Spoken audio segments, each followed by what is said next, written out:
வணக்கம் நண்பர்களே.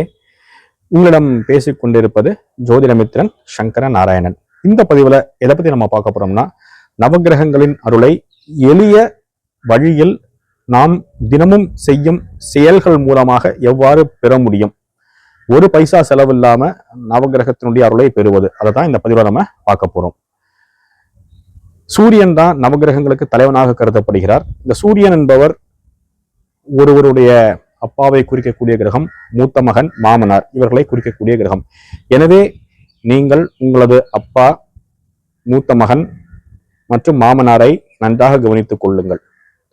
சூரிய ஒளி இல்லாம இந்த உலகத்துல எதுவுமே இயங்காது. நீங்கள் தினமும் ஒரு 5 நிமிடம் அல்லது 10 நிமிடம் சூரிய ஒளியில் வந்து நில்லுங்கள்.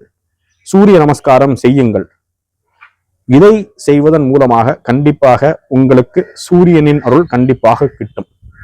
இதற்கு அடுத்தபடியாக சந்திரன் என்பவர் தாயார், மாமியார், வயதில் மூத்த சகோதரிகளை குறிக்கக்கூடிய கிரகமாக சந்திரன் இருக்கிறார். எனவே நீங்கள் உங்களது அம்மா, உங்களது மாமியார், வயதில் மூத்த சகோதரிகளை நீங்கள் நன்றாக கவனித்துக் கொள்ளுங்கள். அது மட்டும் இல்லாம உணவை குறிக்கக்கூடிய கிரகமாக சந்திரன் இருக்கிறார். எனவே நீங்கள் உணவை வீணாக்காமல் இருக்க வேண்டும். அதே மாதிரி நீங்க பயன்படுத்தக்கூடிய தண்ணீர், அதையும் சிக்கனமாக பயன்படுத்துங்கள். அதையும் விரயம் செய்யக்கூடாது.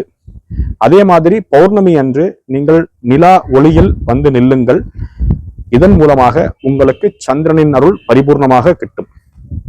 இதற்கு அடுத்தபடியாக செவ்வாய் என்பவர் சகோதர காரகனாக இருக்கிறார். சகோதரனை குறிக்கக்கூடிய கிரகமாக இருக்கிறார் இல்லையா? அதனால நீங்கள் உங்கள் சகோதர வர்க்கம் மற்றும் சகோதரனின் உறவு வகைகளை நன்றாக கவனித்துக் கொள்ளுங்கள். உங்களது உடலில் இருந்து வியர்வை வரும்படியான வேலைகளை செய்யுங்கள். உங்க வீட்டுல வேலை பண்றதுக்கு வாய்ப்பு இல்லையா? உடம்பில் இருந்து வியர்வை வரும்படியான உடற்பயிற்சியை மேற்கொள்ளுங்கள். ஔவையார் சொல்லியிருக்காங்க இல்லையா, ஓடி விளையாடு பாப்பா, நீ ஓய்ந்திருக்கலாகாது பாப்பா அப்படின்னு. உங்களது குழந்தைகளை ஓடி விளையாட செய்யுங்கள். இந்த மொபைல் போன்ஸ்ல உள்ள கேம்ஸ் எல்லாம் விளையாடாம வீட்டை விட்டு வெளியில போயிட்டு மண் தரையில உருண்டு பிறண்டு விளையாட சொல்லுங்க. அதே மாதிரி முடிந்த அளவு நடந்து போக சொல்லுங்கள். எல்லா இடத்திற்கும் சைக்கிள் ஓட்ட சொல்லுங்க. ஒரு ஸ்போர்ட்ஸ்ல இன்வால்வ் பண்ண வைங்க. அதே மாதிரி கராத்தே, சிலம்பம் இந்த மாதிரிப்பட்ட பயிற்சிகளில் ஈடுபட செய்யுங்கள். இதன் மூலமாக செவ்வாயின் அருள் கண்டிப்பாக உங்களுக்கு கிட்டும். இதற்கு அடுத்தபடியாக புதன் என்பவர் உறவு வகைகளில் தாய்மாமனை குறிக்கக்கூடிய கிரகமாக இருக்கிறது. ஒருவருக்கு வரக்கூடிய காதலியை குறிக்கக்கூடிய கிரகமாக இருக்கிறது. ஒருவருக்கு வரக்கூடிய நண்பர்களை குறிக்கக்கூடிய கிரகமாக இருக்கிறது. எனவே இந்த உறவுகளை நீங்கள் நன்றாக மதித்து மரியாதையோடு நடத்தி கொள்ளுங்கள். அது மட்டும் இல்லாம டெய்லி ஒரு 5 நிமிஷம் அல்லது 10 நிமிஷம் ஒரு புத்தகத்தை எடுத்து படிக்கின்ற பழக்கத்தை கொண்டு வாருங்கள். புஸ்தகம் படிக்க பிடிக்கலையா, தினமும் ஒரு 10 நிமிட நேரமாவது ஒரு நியூஸ் பேப்பரை எடுத்து படியுங்கள். இது மட்டும் செய்தால் போராது. ஒரு நோட்டை எடுத்து உங்களது கருத்துக்களை அந்த நோட்டில் பேனா வைத்து எழுதுங்கள். கம்ப்யூட்டர்ல நீங்க டைப் பண்றதெல்லாம் வேலைக்கு ஆகாது. நீங்க நோட் எடுத்து எழுதணும். இதன் மூலமாக நீங்கள் உங்களுக்கு புதனின் ஆசியை கண்டிப்பாக பெற முடியும். இதற்கு அடுத்தபடியாக குருவானவர் குழந்தைகளை குறிக்கக்கூடிய கிரகம் மற்றும் மூத்த சகோதரனை குறிக்கக்கூடிய கிரகமாக இருக்கிறார். எனவே நீங்கள் உங்களது குழந்தைகள் மற்றும் குழந்தை பிராயத்தில் உள்ள அனைவரையும் நன்றாக கவனித்துக் கொள்ளுங்கள்.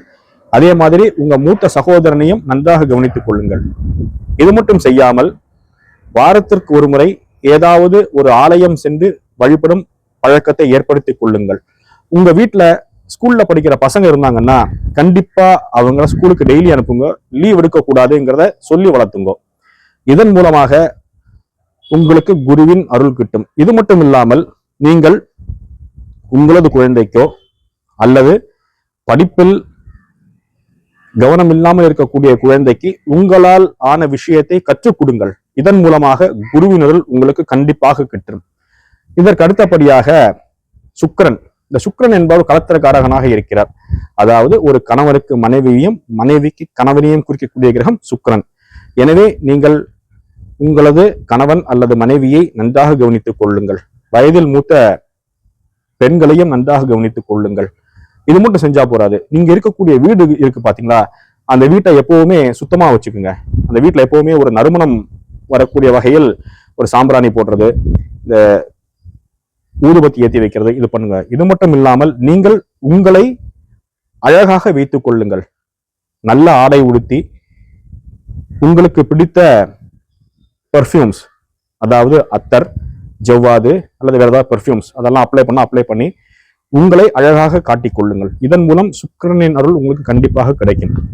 இதற்கு அடுத்தபடியாக பார்த்தீங்கன்னா சனியானவர் உங்கள் வீட்டில் உள்ள வயதானவர்கள், முதியவர்கள், உடல்நலம் குன்றியவர்கள், உங்கள் வீட்டில் வேலை செய்யக்கூடியவர்கள், அதாவது டொமஸ்டிக் ஹெல்பர்ஸ், இவங்களை குறிக்கக்கூடிய கிரகம் சனியாக இருக்கிறது. நீங்கள் இவர்களை எல்லாம் மரியாதையாக நடத்தி கொள்ளுங்கள். அவர்களெல்லாம் நன்றாக பழகுங்கள். இது மட்டும் செஞ்சா போராது. சனிங்கிற கிரகத்துக்கு பல காரகங்கள் இருக்கு.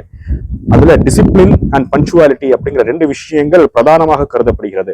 அதாவது ஒரு ஒழுக்கமும், ஒரு பஞ்சுவாலிட்டினா ஒரு ரொட்டீனா செய்யக்கூடிய வேலைகள், அதெல்லாம் சரியான நேரத்துக்கு செய்யக்கூடிய தன்மைகள், இதெல்லாம் சனி கொடுக்கக்கூடிய காரகமாகும். எனவே நீங்கள் உங்களுக்கு ஒரு செயலை தினமும் ஒரே நேரத்தில் செய்யக்கூடிய பழக்கத்தை ஏற்படுத்தி கொள்ளுங்கள். இதன் மூலமாக கண்டிப்பாக உங்களுக்கு சனியின் அருள் கண்டிப்பாக கிட்டும். இதற்கு அடுத்தது ராகு என்பவர் தந்தை வழி தாய் மற்றும் பாட்டன் வர்க்கத்தை குறிக்கக்கூடிய கிரகமாகும். அதே மாதிரி பாரம்பரிய ஜோதிட நூல்கள்ல ராகுவுக்கு மிலேச்ச கிரகம் அப்படின்னு சொல்றாங்க. மிலேச்ச கிரகம் அப்படின்னாலே, மிலேச்சர்னா வேறு நாட்டவர், வேற்று மதத்தவர், வேற்று மொழி பேசுபவர், இவர்களாம் மிலேச்சர்கள். அவர்களை நன்றாக கவனித்துக் கொள்ளுங்கள். அதே மாதிரி ராகு என்பவர் வெளிநாட்டு மொழிகளை குறிக்கக்கூடிய கிரகம். வெளிநாட்டு மொழிங்கிறத விட நம்ம இந்திய திருநாட்டில் பல மொழிகள் இருக்கு. நமக்கு தமிழ் மட்டும்தான் படிக்கணுங்கிற தேவையில்லை. நம்ம ஹிந்தி படிக்கலாம், தெலுங்கு படிக்கலாம், கன்னடம் படிக்கலாம், மராத்தி படிக்கலாம், பெங்காலி படிக்கலாம். இப்படி எல்லா மொழிகளையும் நீங்கள் கற்றுக்கொள்ளலாம். அதே மாதிரி ஒரு ஃபாரின் லாங்குவேஜ் சொல்லக்கூடிய ஜாப்பனீஸ், பிரெஞ்சு, ஸ்பானிஷ், இந்த மாதிரிப்பட்ட மொழிகளையும் நீங்கள் கற்றுக்கொள்ளலாம். இதன் மூலமாக நீங்கள் ராகுவின் அருளை கண்டிப்பாக பெறுவீர்கள். இன்னும் முக்கியமான ஒரு விஷயம் என்னன்னா, ராகுவுக்கு இந்த கேட்ஜெட்ஸ்னு சொல்லக்கூடிய நம்ம மொபைல் போன் யூசேஜ், இந்த டேப் யூசேஜ், இந்த கம்ப்யூட்டர் யூசேஜ், இதெல்லாமே நீங்க கொஞ்சம் குறைச்சிட்டு வந்தீங்கன்னாலே உங்களுக்கு ராகுவின் ஆசிகள் கண்டிப்பாக கிடைக்கும். இதற்கு அடுத்தபடியாக கேதுன்னு எடுத்தீங்கன்னா தாய் வழி பாட்டியை குறிக்கக்கூடிய கிரகம் கேது. சோ இவர்களை நீங்கள் நன்றாக கவனித்துக் கொள்ளுங்கள்.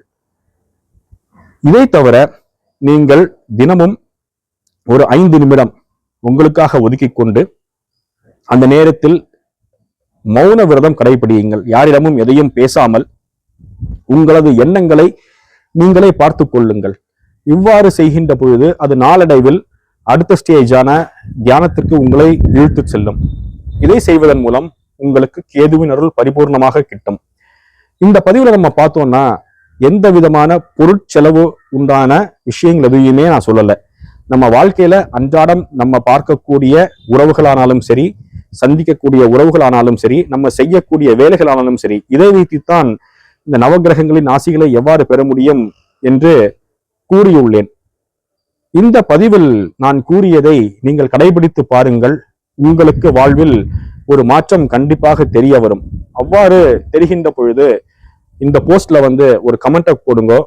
இந்த பதிவை நீங்கள் ஷேர் செய்யுங்கள். இந்த சேனலை நீங்கள் சப்ஸ்கிரைப் செய்யுங்கள். மீண்டும் உங்களை அடுத்த பதிவில் உங்களை சந்திக்கிறேன். நன்றி, வணக்கம்.